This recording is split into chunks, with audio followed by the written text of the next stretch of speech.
Welcome to the Happiness Alchemy podcast for magical women craving business, life, and spiritual growth. Stay with me to expand and empower yourself to live a life you love. Episode 11, How to Navigate When You Are Spiritual AF but Your Significant Other is Not Having It. Thanks so much for joining me today. I love this topic because it has been a big part of my journey. It has been a big part of many people's journeys who are doing this spiritual growth thing, surrounding themselves with all kinds of tools that help engage that part of themselves.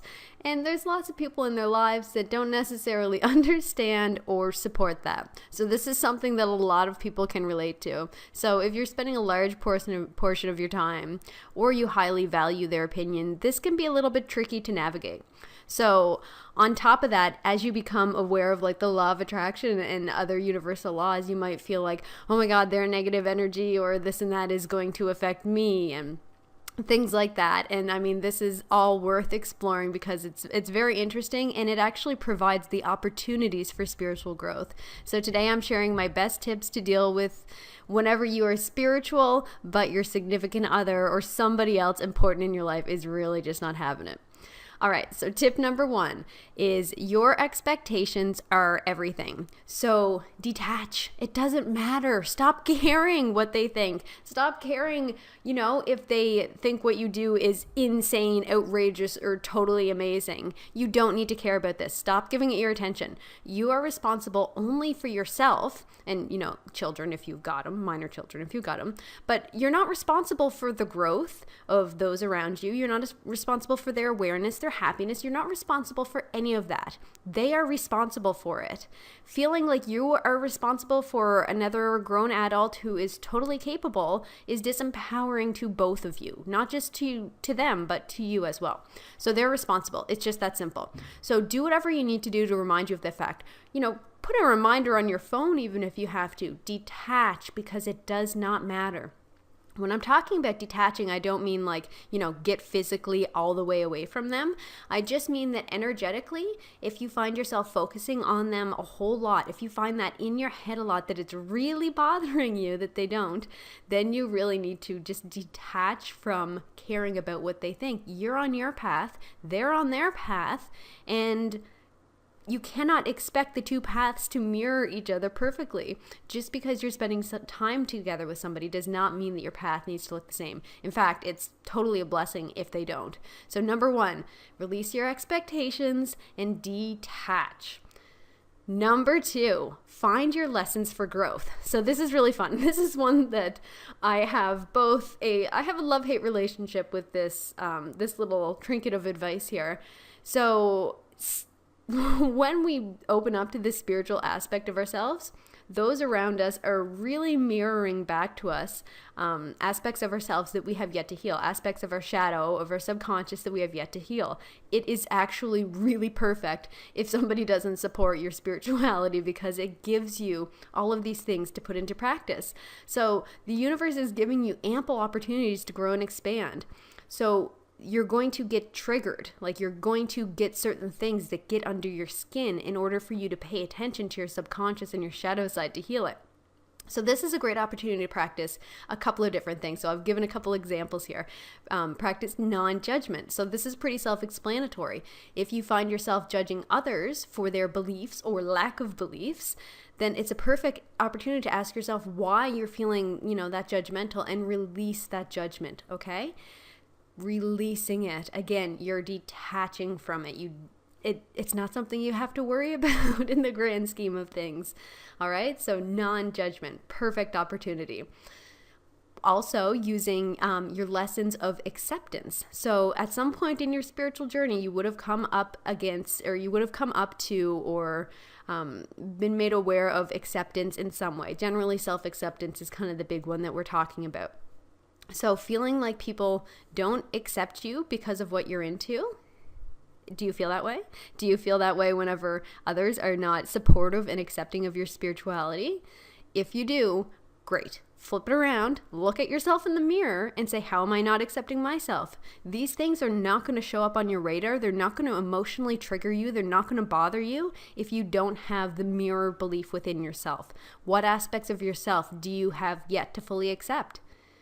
Maybe you've accepted some aspects conditionally, but really opening up to this unconditional self-acceptance is going to make your emotional attachment to others not accepting you dissolve and make you a lot more comfortable in many situations. So again, these things are so beautiful for growth because they bring your attention. They make you super uncomfortable, make you angry, make you frustrated, make you depressed, whatever it is. They're bringing your attention over to acceptance in order for you to heal it, because the universe wants you to grow. It's not trying to beat you down with people that don't accept you. It's trying to bring your attention to it because it knows here on this spiritual journey, you have the tools to heal this. So get cracking. All right, another way that you can integrate your spiritual growth into these relationships of people that are not all about spirituality is compassion and integrity. So treating people with compassion as often as possible, because we are human. I'm going to be the first one to say that it's not always super easy to treat my husband with compassion all the time, right? So just do your best, right? We're humans. We're not meant to be perfect. We're meant to make progress. So know that they're going through their own growth and they're going through that in their own time. So it might mean that they, come to the spiritual path later. It might mean that they don't come to the spiritual path in this lifetime. And again, whatever works for them is totally fine. You don't need to agree on this subject in order to have a really fulfilling and enriching relationships. So either way, again, coming back to the same thing where the path is not yours, and the easiest way to achieve a harmony with somebody who's on a totally different path than you is to just be an example of integrity. Have compassion. Look at things and be open to looking at things from their perspective. It doesn't mean you have to agree with it or believe in it, but just be open to look at their perspective. Because if you close yourself off to that, isn't that what bugged you about the person in the first place? So again, that's where the truths within yourself are revealing what's going on the outside, right? Or vice versa. What's going on the outside is revealing what's truly happening on the inside. So stand in your truth. It doesn't require you to be right. You just are confident and centered and secure in your own beliefs. And you're allowing yourself to be open, to have compassion for another point of view, and to stay in integrity with what you believe to be true through it, all of it. So again, beautiful, beautiful way to integrate your spirituality into your relationship with somebody that does not, is not into spirituality. Okay, another thing that this brings up, and this one is very important, especially 2018. 2018, I'm going to talk about all kinds of things, divine feminine. So blame and shame are two things that can come up in a relationship where one person is super spiritual and the other one's not into it. So if these emotions tend to come up in you, especially in this relationship, a quick little side note too, if there's an abusive situation, question the relationship and, get out of there and this and that. But I'm just talking about your normal run-of-the-mill relationship frustrations, your normal run-of-the-mill, things obstacles that you come up to. So if you find your significant other, triggering you so that you're feeling this blame and this shame around your spiritual practice, then again, perfect. Look within. Chances are pretty good, especially if your spiritual practice has to do with intuition, has to do with developing those gifts and those senses, working with energy, things like that, even actually working with crystals or anything like that. What I've noticed is that as we're opening up to our spirituality and, using all of these tools that in a very, very ancient time we used, and that was wonderful. And that was when we had this balance of divine feminine and masculine. This is before recorded history, long before. So I'm talking about it a long time ago. So in the last 5,000 years, when we have been made to believe that these things are all wrong and not okay, there's a lot of that blame and shame energy that we're holding on to. And sometimes that can come out against a masculine energy. So if you're feeling this blame and the shame, perfect opportunity to heal it, forgive it, release it, and move forward. Absolutely, absolutely. Perfect time for that. So if you notice you're feeling any shame or anything like that around your practice, look into that and find out what is looking to be healed. All right, so number 3. find your sisterhood or find a group of people that are into it. So find a group of people that enjoy, the area of spirituality that you're into. Create a circle of supporters, of friends. It could be online, it could be in person. Go with people who freely accept you and who can really carry on and have a conversation with you about these spiritual things. When you have that expectation, again, the word expectation, killer for relationships.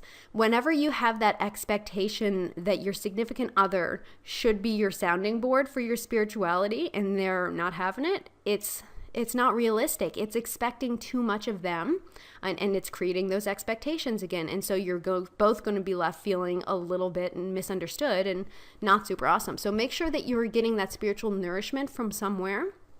And make sure that you're not putting that on the shoulders of your significant other if they're not into it. But again, check in with them and say, are you into this? If they're not, then that's absolutely fine. Don't push it. All right, number 4, humility. So don't forget your humility. This is something that I see that I just don't really, I guess I kind of get it. It happens in many different places. But we are all equal no matter what. You're not any better than anybody because you're on a spiritual path. I'm not any better than anybody because I'm on a spiritual path, because I take time to meditate and develop my intuition. It does not make a difference on your worthiness, your deserving, anything like that. So it's like saying that I'm walking along the path here on the left and you're walking along the one on the right. Neither one of us is better. We have the same start destination and the same end destination, but the paths just are different, but they are on the same level. So there's going to be times when, you're not on the same page. Maybe you just, for example, received an energy healing and had an Epsom salt bath. So you're like totally relaxed, and they happen to come home and they had a stressful day at work. Whenever you two come together, it might be a little bit tricky to communicate because you are on different vibrational levels. Again, this doesn't have to do with worthiness and deserving. You're just on different vibrational levels. So this is where you can bring your spirituality into play. So you can be tuned in. You can sense the resistance that they're coming in with. You can sense the energy and the mood that they're coming in with. Aware of that, but not necessarily allowing it to bring down your vibration. Instead, you're going to be pulling up their vibration. You're allowing acceptance. You're saying, I see where, and you don't have to say any of this stuff out loud. It can happen in your head just like that. You're allowing acceptance, being like, I know where you're at energetically. I can sense that, maybe you had a not so awesome day, and accept that. And then allow your compassion energy to flow over so that you're holding this higher vibration, this vibration of compassion and acceptance. It's going to start to soften their energy. So just kind of relaxing and not saying like, oh, you had a bad day, why don't you try this? Or why don't you try this? These spiritual things that might help you out. Because if they're not into it, that thing is just going to make their bad day worse and make them more frustrated. So your energy is creating an example for them without you ever saying anything, without you ever pushing anything on them. So chances are, and here's one more thing I want to mention here too before I wrap up. Chances are your significant other has a bit of fear of the unknown. They're dealing with their own subconscious programming. So, I mean, it's kind of to be expected in a lot of ways. And it's totally natural. So a lot of them will feel like this spiritual stuff, and this is subconsciously, so they might not like come out and say, this is not safe, this is evil, this is mysterious and unnatural, which, hey, they may come out and say it. They may ask if you're in a cult. But they may just be feeling this subconsciously. So they're not really sure why they don't trust what you're doing. They're not really sure, what's going on in their mind, why they feel like it's not okay. But they have this subconscious belief that it's not safe, it's evil, it's mysterious, unnatural. Again, those 5,000 years where we were taught to believe that this stuff is not okay, it is not natural, etc., etc. And then, the last however many 100 years, whenever it got pretty intense there, and it's just now that we're coming back around to realizing this is a natural part of us that's been repressed, and now we're opening back up to it. So just be grateful for your consciousness. Have some perspective. We're all going through an evolution, and everybody is going to come to their understanding in their own time. It might be in this life, might be in the next. Who knows? It is not your responsibility to figure everybody out. Just figure out yourself. Thanks for listening to the Happiness Alchemy podcast. If you know someone who would resonate with this message, please share this episode with them. Sending so much gratitude. Have an amazing day.